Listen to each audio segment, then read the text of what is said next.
ঢাকা শহরে কিভাবে ট্রাফিকটাকে ইমপ্রুভ করা যাবে।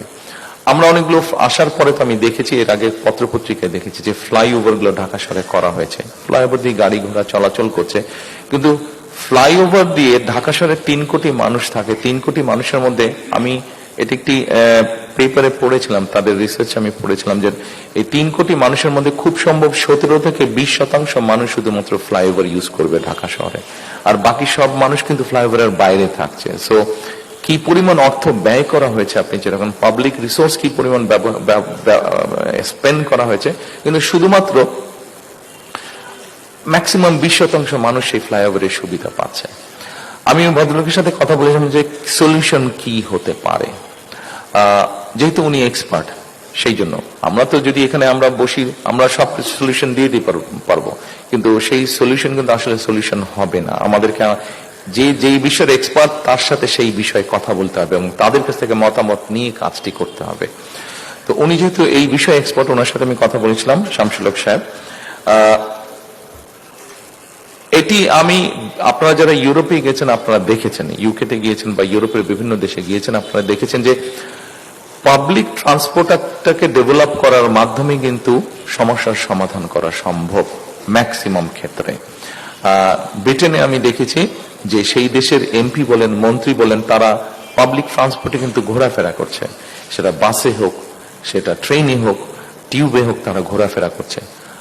আমরা নিশ্চয়ই পারবো, কেন পারবো না? ওরা যদি পেরে থাকে আমরাও পারবো।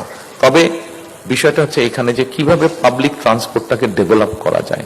সেটি মোনোরেল হতে পারে, metro rail costly, metro rail থেকে লেস কস্টলি হচ্ছে মোনোরেল, এবং ওটাকে ওনাদের বক্তব্য এক্সপার্টের হিসেবে ওনারা যে আমাকে যেটা প্রেজেন্ট করেছেন যে সেটা মনোরেলটাকে বসানো ইজি, আবার আপনি ওটাকে কন্টেনারের মতন আবার আরেক জায়গায় নিয়ে গিয়েও বসাতে পারবেন, এবং ওটার খরচও কম।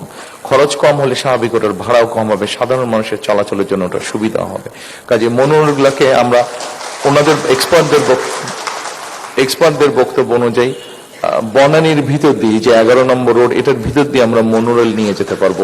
মনোরেল নিয়ে আমরা মেট্রো রেলের যেখানে করা হয়েছে এটাকে তো আমরা ভেঙে ফেলতে পারবো না, কারণ এখানে অলরেডি জনগণের অর্থ খরচ হয়ে গেছে।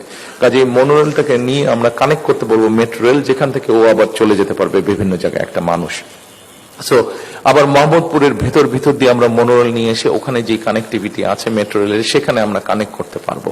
সো এইভাবে করে আমরা ট্রাফিকটাকে কমাতে পারবো। কারণ যতই আমরা শহরকে এক্সপ্যান্ড করি না কেন, শহর আমরা এক্সপ্যান্ড যত করব ট্রাফিক ততই বাড়তে থাকবে, গাড়ি ঘোড়া ততই বাড়তে থাকবে। কিন্তু আমরা যদি পাবলিক ট্রান্সপোর্টটাকে, অর্থাৎ পাবলিক ট্রান্সপোর্টটাকে যদি আমরা অন্তত এরকম একটা স্টেজে আনতে পারি যেখানে এখানে যারা মঞ্চে বসে আছেন অথবা আমার সামনে যারা বসে আছেন, আমরা যদি কমফোর্ট ফিল করি যে হ্যাঁ পাবলিক ট্রান্সপোর্টে আমরা চলাচল করতে পারবো, সেক্ষেত্রে কিন্তু ট্রাফিক কনজেশন অনেক ক্ষেত্রেই কমে আসবে।